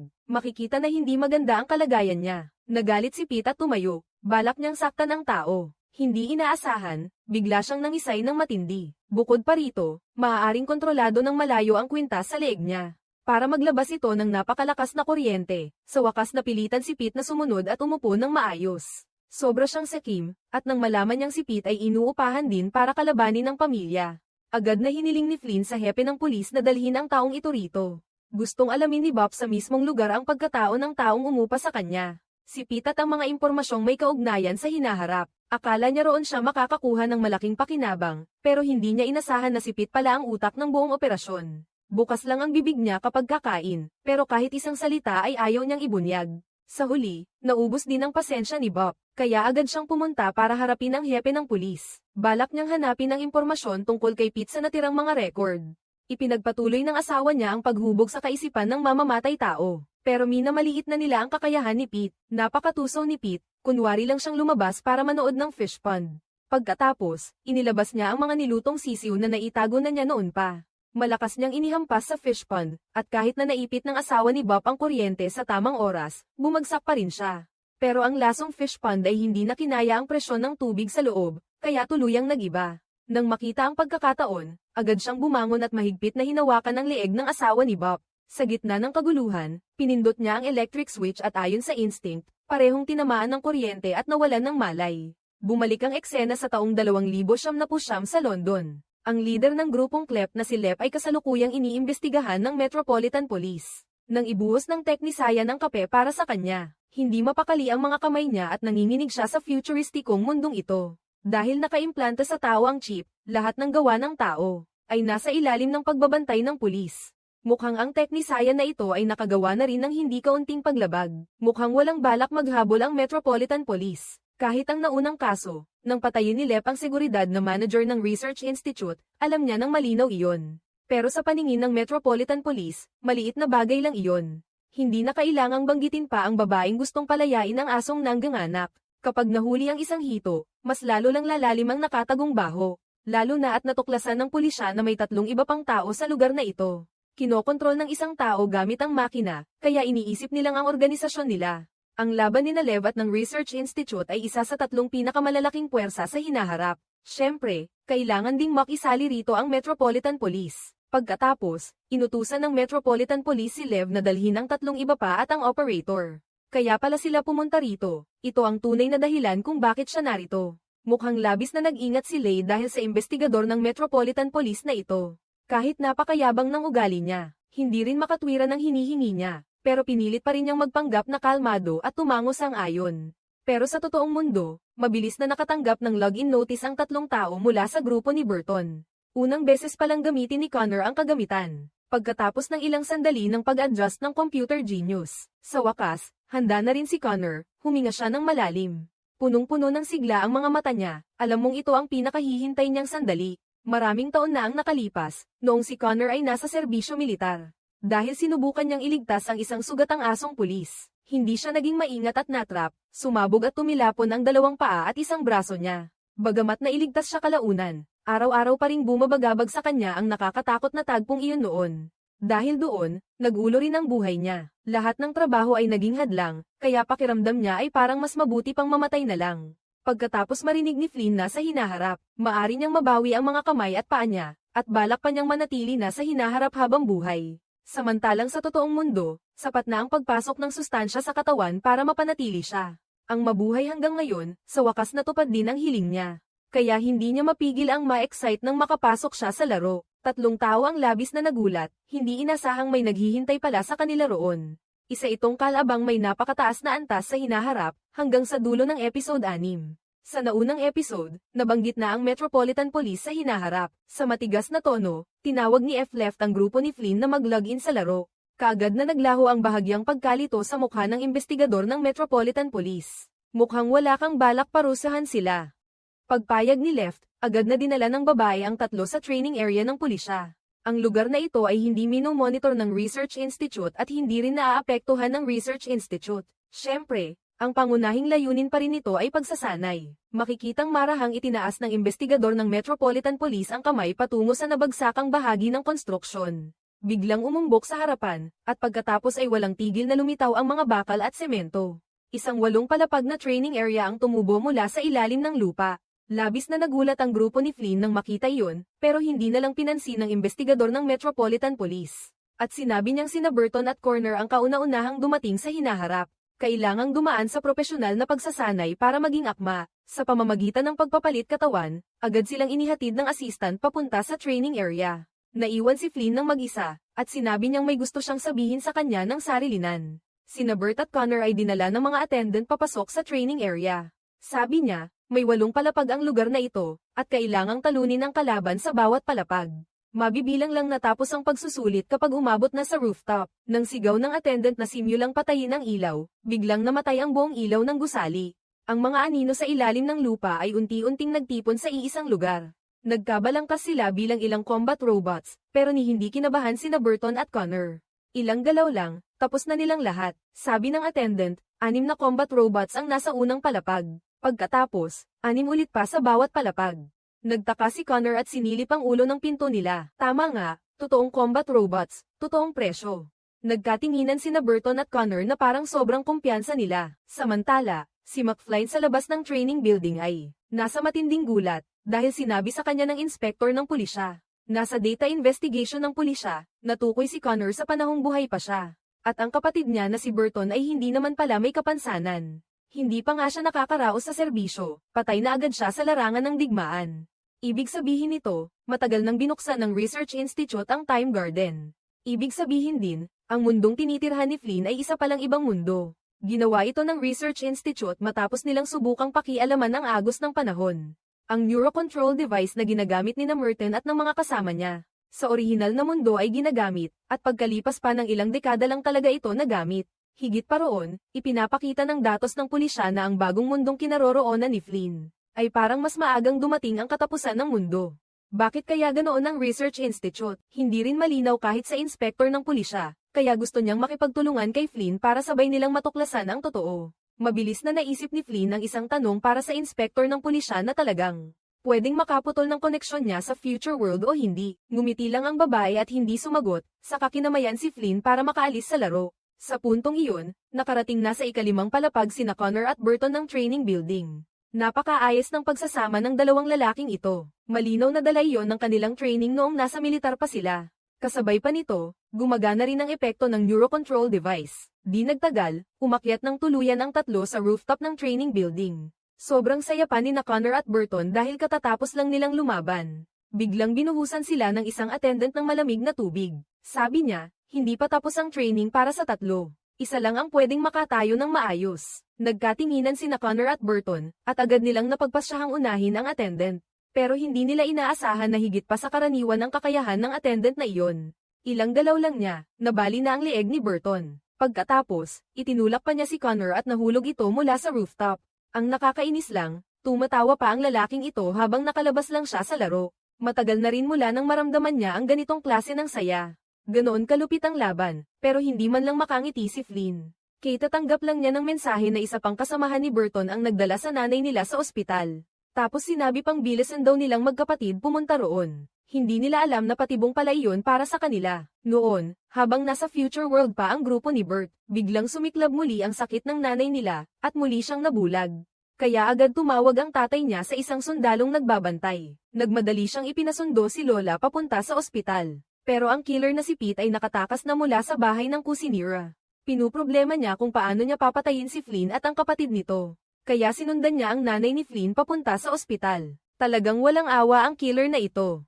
Humawak siya ng kutsilyo at walang alinlangang hiniwa ang sariling braso. Pagkatapos, nagkunwari siyang pasyente at pumasok sa ospital. Nang makita iyon ng sundalong naghatid sa nanay ni Flynn sa ospital, binitiwan niya ang kwartong dati niyang babantayan para tumulong. Hindi inaasahan, biglang lumitaw sa orihinal niyang anyo si Heath, hinugot ang mga dagger niya, at tuloy-tuloy na sumaksak. Kahit na mas malakas sa karaniwan ng sundalong iyon. Dahil marami na siyang nainom na pinsala noon, hindi rin niya kinayang lumaban pabalik sa huli. Sinakal ng lalaki si Pete hanggang mamatay. Narinig ng doktor sa loob ang ingay ng bakbakan sa labas, kaya agad siyang tumawag sa kanyang kasintahan na si Tommy. Nakakalungkot, hindi niya sinagot ang tawag, kaya napilitan siyang buksan ang pinto at tingnan sa labas. At ang resulta, nahulog siya sa kamay ng killer, at naging bihag ang nanay ni Flynn. Sinabi ni Pete na huwag silang gagalaw, at umupo lang ng tahimik. Pagkatapos, kinuha niya ang cellphone ng sundalong bagong patay. Matapos itong i-unlock, umupo siya at nag-type ng mensahe bago niya ipinadala. Pagkatanggap ng emergency text, agad na tumakbo sina Flynn at ang kapatid niya papunta sa ospital. Sa paraan ng pagsulat sa mensahe, napansin ni Flynn na may kakaiba. Agad namang ipinagbigay alam ni Burton sa mga kasamahan niya sa likod na gamitin ang neurocontrol device para makipag-ugnayan sa grupo. Sino bang mag-aakalang hindi niya ma-check ang mga vital signs? Sinabi ni Burton sa mga kasama na siguradong patibong iyon ng killer na iyon. Pagkatapos, nag-ambas sila malapit sa ospital. Handa na silang umatake gamit ang teknolohiyang mula sa future. Paano ililigtas ang mga bihag sa pinakamabilis na paraan? Una, gumamit ng infrared goggles para siyasatin ang sitwasyon. Sa ospital, may 3 anino ng tao. Mukhang 2 bihag at 1 killer. Pagkatapos, muli nilang ginamit ang neurocontrol device para i-connecta ang kasamahan nilang napatay. Para galawin ang katawan nito at mapuno ng killer ang silid, kahit hindi pa patay ang kalaban. Mabilis siyang bumangon at nagpaputok pa ng ilang beses. Dahil dito, napilitang sumaklolo ang sniper sa labas. Mabilis nilang natukoy ang pagkakakilanlan ng killer. Agad na pinaputok sa loob. Nang marinig ni Finn ang pagbagsak, tumakbo siya papasok. Matagumpay na nailigtas ang inang ikinulong sa ospital. Galit na galit pa rin si Bert at nagpaputok pa ng ilang bala. Napatay niya ng tuluyan ang mamamatay tao, pero walang epekto sa pinsalang dala ng kalaban. Kaya nalusutan ni Tommy na pulis ang babala ng hepe at hindi nakinig. Sa halip, nagpa siya siyang mag-imbestiga mag-isa sa pagtakas ni Pete. Una niyang tinanong ang mga tauhan ng datos dito tungkol sa pinakabagong usad ng kaso. Hindi niya inasahan na sasabihin ng kabila na inilagay na raw sa estado ng pag-iingat at pag-iimbak ang kaso. Dahil sa site, isang wasak na sasakyan ng pulis lang ang naroon. Hindi lubos maisip ni Tommy ang nangyari. Naalala niyang may lumitaw noon na isang kotse na nakamaskara ang plaka. Itinuturing itong malaking kasong humanig sa hanay ng pulisya. Pero hindi pa rin sumuko si Tommy at nag-isa siyang nagtungo sa imbakan ng mga ebidensya ng pulisya. Pagbukas niya ng kandado, mabilis niyang nakita ang 2 sasakyang may saksak at wasak. Pagkatapos ng masusing paghahalughog, nakita rin niya sa wakas ang isang 6 na kalibreng baril na itinago ni Pete. Medyo mausisa si Tommy at hinailan niya ang gatilyo, pero sa sumunod na saglit. Saglit na natulala ang lalaki, parang napaurong hanggang kaluluwa. Biglang tumunog ang cellphone sa bulsa, at hepe pa ang tumatawag. Nang tawagan niya ito, inutusan si Tommy na agad pumunta sa bahay ng isang drug lord. Wala na siyang paliwanag at agad pinatay ang telepono. Ang utos ng nakatataas ay pasunod na lang siya, maliit na pulisman siya ay wala siyang tapang sumagot. Agad siyang nagmaneho papunta sa bahay ng drug lord. Nang makita niya ang mga bakas ng dugo sa sala, agad siyang nagmatsyag, inangat ang baril at sinuyod ang paligid. Sa huli, nakita niya ang asawa ni Bob na nakahandusay sa gitna ng dugo sa loob ng silid. Malinaw na ito ay gawa ni Pete na mamamatay tao nang dumaan siya roon kanina. Pagkatapos ay lumabas muli si Tommy sa likod at nakita ang hepe na palihim na. May binubulungan yata siyang usapan sa matandang drug lord, marahil ang pagkamatay ng asawa ang nagpagalit ng husto sa boss. Kasing tapang ng tigre ang hepe, pero hindi rin siya naglakas loob na makialam. Inutusan niya si Tommy na dali-daling dakpin ang magkakapatid na Flynn at dalhin sa presinto. Dahil sa mamamatay tao sila nadawit, kaya namatay ang asawa ni Bob.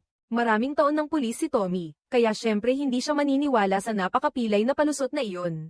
Diretso niyang ibinunyag na magkakutsaba ang hepe ng pulis at ang boss ng sindikato. Pagkarinig ng hepe, bigla siyang namutla at nagsabing, matagal na niyang hawak ang pwesto bilang hepe, sunod-sunod na termino pa. Walang maniniwala sa palusot ni Tommy. Ang kailangan lang ay gampanan ni Tommy ng maayos ang trabaho niya, at ang promosyon ay siguradong aayon. Parang gumuho ang mundo ni Tommy. Ang pagmamataas na naipon niya sa napakaraming taon sa serbisyo. Naglaho sa isang kisap mata, at pagbalik niya sa sasakyan lalo siyang nakaramdam ng pagkasuklem. Nakita niya ang mabigat na baril na nakapatong sa upuan ng pasahero. Bigla siyang nagpasya na bumalik sa mansyon ng boss. Muli niyang sinabi na marahil may iba pang bersyon ng insidenteng ito. Ang mamamatay taong iyon ay hindi lang pumatay sa asawa ni Bob, kundi pinatay rin ang hepe ng pulis dito. Sa huli, sunod-sunod niyang pinaputukan ang hepe ng pulis. Lubusan na tayong natapatan sa langit. Ang nag-iisang saksi sa lugar na ito ay si Bob. Siyempre, hindi rin niya pwedeng panatilihin si Tommy kaya itinaas niya rin ang nakakarga niyang baril.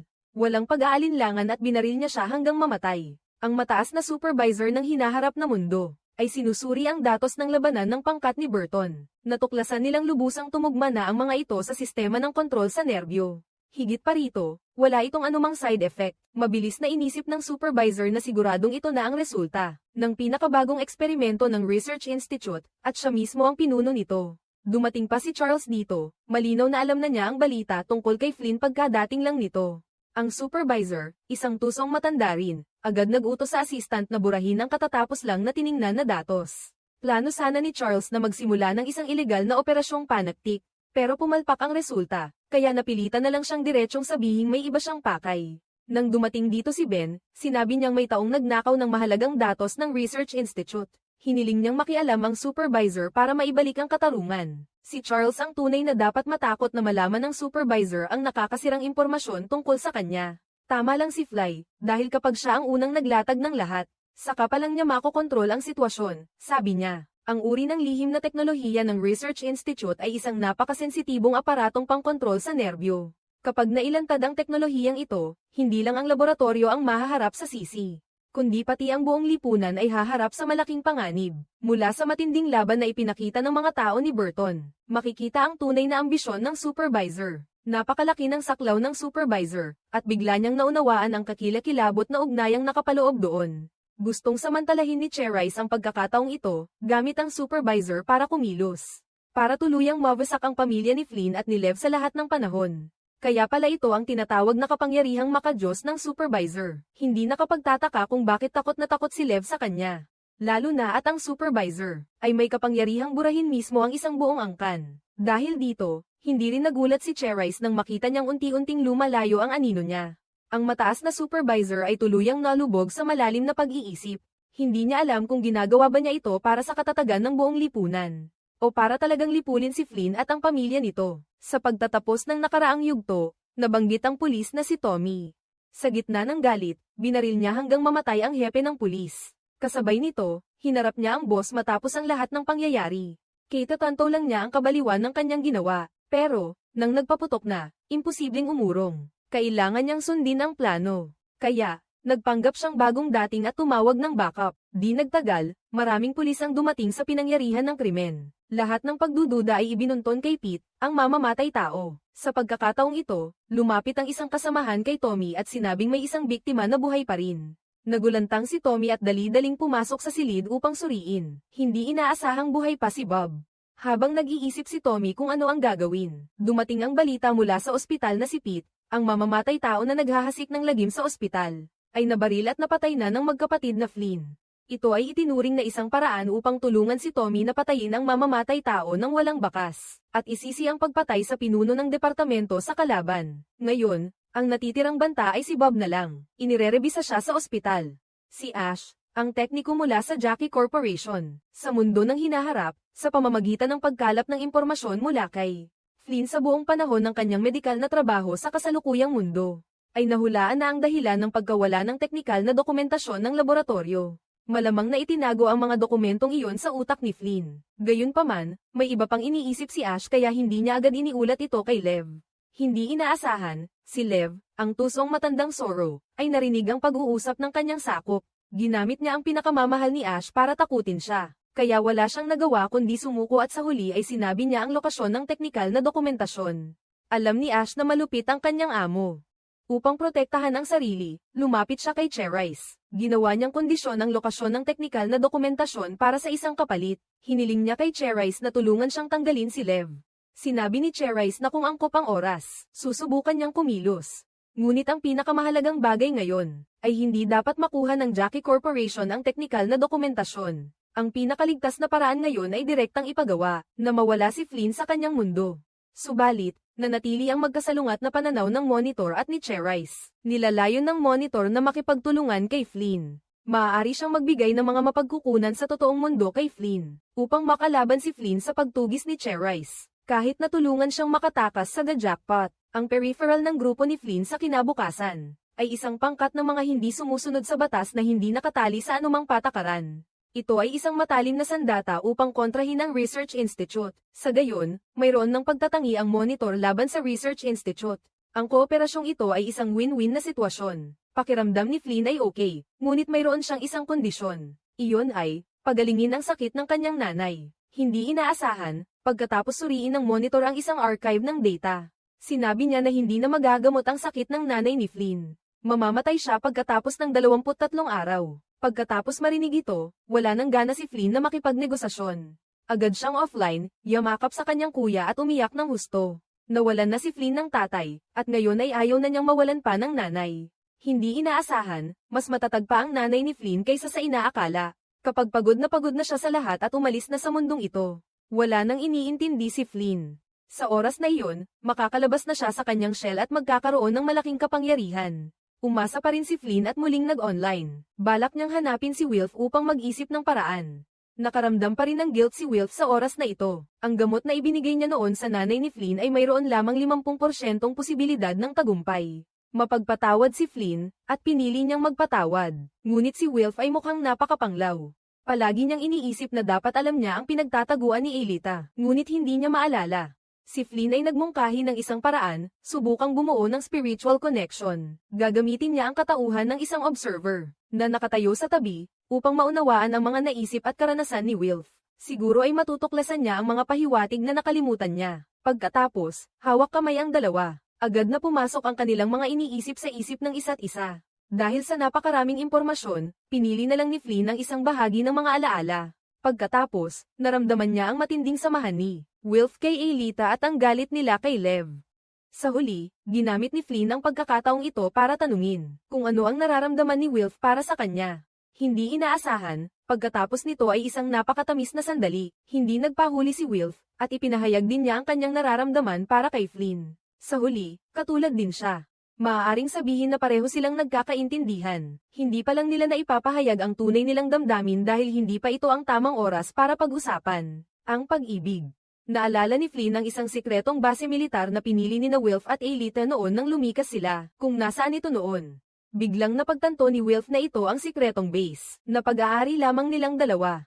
Posible itong pinagtataguan ni Aelita. Di nagtagal, nakarating ang dalawa sa kanilang destinasyon. Ngunit ang lugar na ito ay nabago na. Sinubukan ni Flynn na maghanap, at natagpuan niya ang isang tao na nakaupo sa ilalim ng puno. Paglapit, natuklasan niya na ito ay si Aelita noong bata pa siya. Marahil ito ang robot assistant na nilikha ni Aelita. Nang makita si Wilf na lumalapit, sinabi ng robot na matagal nang naghihintay si Aelita. Ngunit para sa kaligtasan, si Wilf lamang ang pinapayagang makita siya. Nang makarating ang dalawa sa isang malawak na lupain, sa wakas, nagpakita rin si Aelita. Medyo nakaka-guilty, at dapat lang na mas maaga pa siyang nakarating dito, pero hindi naman sinisisi ni Aelita si Whip. Sabi niya, hindi lang talaga siya nakakaalala, dahil may chip na itinanim sa katawan niya. Nasira nito ang memorya niya. Maging si Aelita, nang tanggalin ang chip sa katawan niya, sakalang bumalik ang alaala. Doon niya lang naalala ang mga sandaling iyon noong bata pa siya. Pagkatapos, iniutos niya sa mga makinang panghukay na simulan ang paghuhukay. Hindi inaasahan na ang nahukay ay isang ulo ng kabaong. Sinabi ni Aelita na iyon ang libingan ng mismong ama ni Whip.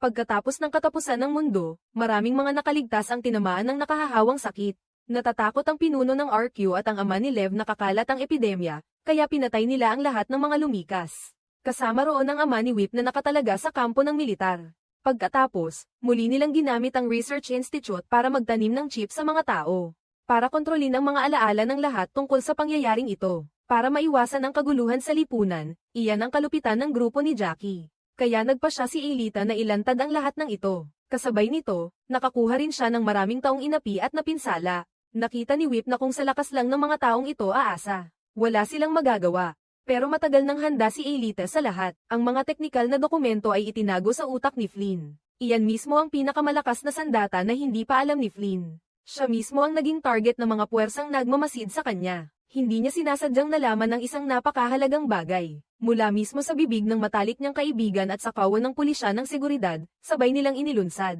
Ang babala na may mga kriminal na nagbabalak magpasabog. May nuclear silo malapit lang sa bayan. Nang marinig iyon ni Friend, nagkunwari lang siyang walang pakialam. Pero sa loob niya, parang rumaragas ang alon ng bumangga. Agad siyang pumasok sa mundo ng hinaharap. Sinubukan niyang lapitan ang grupo para makipag-usap, pero hindi inaasahang doon pa siya tumama. Ang babaeng techni-science sa ilalim ni Lev pala ay siya ring nagsabi ng lahat ng ikinababahala niya. Naalala ni Finn na minsan na rin niyang nakita ang sariling mundo sa museo. Sa huli, dahil sa pagsabog ng nuclear silo, tuluyan itong nawasak. Ngayon, Ang mundong tinitirhan niya ay nagpapakita rin ng mga babalang katulad niyon. Pinaghihinalaan ng pelikula na lahat ng ito ay gawa ni Charles. Pagkarinig ni Ash, agad siyang pamatla at isinalaysay ang buong pangyayari noon. Naibulgar niya kay Charles ang balita, at hindi iyon inaasahan ni Aelita. Lalo pang nabaliw si Charles hanggang sa halos mawalan siya ng katinoan. Para lang mapatay si Flynn, gumamit siya ng nuclear na sandata at winasak pa ang isang buong kontinente. Pagkarinig ni Flynn, galit na galit siya. Hindi niya akalaing para sa mga tao sa hinaharap, siya at ang mabuting kaibigang nasa tabi niya ay parang simpleng biro lang. Pagkatapos noon, isang baliw na plano ang nabuo sa isip ni Flynn. Agad siyang pumunta para hanapin ang tagamasid at hilingin na buksan ang isang bagong linya ng panahon. Sa ganoon, mas madali niyang makakamtan ang lahat ng teknikal na kaalaman. Sa sariling isip niya, gagamitin niya iyon para iligtas ang tunay na mundo mula sa katapusan. Hindi tumitigil ang tagamasid sa paghanga sa napaka-imposibleng planong ito. Pero hindi siya pwedeng direktang magbukas ng bagong linya ng panahon. Maaari lang siyang magbigay ng ilang laboratorio para pamahalaan ang mga pinto ng bawat sangay ng panahon. Pero para kay Fly, sobra na ang lahat ng ito. Mabilis niyang natagpuan ang lugar na tinukoy ng tagamasid. Ang bantay sa lugar na ito ay mukhang ordinaryong lalaki lang. Sa isang ordinaryong pamilya, biglang kumilos si Flynn. Ilang simpleng galaw lang, naibaba na niya ang lalaki. Kasabay nito, ginamit niya ang susi ng lalaki para buksan ang pinto ng sinehan. Maingat siyang pumasok at natuklasan sa gitna ang isang napakagandang orasan. Iyon mismo ang kagamitang namamahala sa mga panahon. Hindi inaasahan, sa mismong sandaling iyon, biglang umalingaw-ngaw ang alarmang babala sa dingding sa harap ng pelikula. Biglang nawala ang ilang gwardya, at may lumitaw na seryosong mukhang lalaki. Nalaman kaagad ni Charles ang nangyari, pero hindi man lang natakot si Flynn. Sa puntong ito, ganap nang nagsanib ang kanyang mga nerbiyos sa avatar. Natalo ang mga gwardya sa loob lamang ng 1 minuto at 30 segundo. Pagkatapos, mabilis niyang binuksan ang mga kasangkapan sa pamamahala ng panahon. Pumili siya ng panimulang punto sa pinagmulan ng panahon, sa kamahigpit na hinawakan ng orasan at pinisil ng buong lakas. Gusto niyang durugin ang orasan ni Cherise na nasa headquarters, at napatla siya sa galit. Dahil hindi rin niya matukoy ang eksaktong lokasyon. Ang partikular na bagong panahon na tinutukoy ng nobela, mula sa mga taong tumatama sa sumpa, ay nauwi sa pagiging isang higanteng pabrika ng mga nilikhang demonyo. Pero bago magsimula ang plano, may isang mahalagang bagay pa siyang kailangang tapusin. Kailangan niyang patayin si Flynn sa tunay na mundo, para hindi na may pasabog ni Cherise ang nuclear bomb dahil sa pagpatay sa kanya. Tanging ang mga malalapit niyang kaibigan lang, ang makakapagpanatili kahit pansamantala ng buhay ni Connor. Siya ang pinakamainam na opsyon para patayin si Flynn. Sa kakahuyan sa tunay na mundo, tahimik na lumapit si Flynn sa gilid ng bangin. Nang lumingon siya sa masukal na gubat, alam niyang nasa posisyon na si Connor. Nagsimulang magbilang pabalik si Flynn, at isa-isang lumitaw sa isip niya ang dating magagandang tanawin. Mga alaala mula nang bilangin niya ang bawat putok na umalingaw-ngaw hanggang sa bughaw na langit. Muli siyang lilipat sa mundo ng hinaharap. Matagal na naghihintay ang tagamasid dito. Pagkatapos nito, si Fly ay naging isang avatar na mamamatay tao. Isasagawa niya ang plano ng paghihiganti at pagliligtas sa sarili. Iyan ang buong nilalaman ng unang season ng seryeng The Peripheral. The Peripheral, sa tingin ninyo, maganda ba ang palabas na ito sa iskor na 10? Ilang puntos ang ibibigay ninyo sa palabas na ito? Ipadala na lang ang sagot sa ibaba ng comments para malaman namin, ha? Salamat sa inyong pagsubaybay at suporta. Paalam, at magkita-kita tayong muli.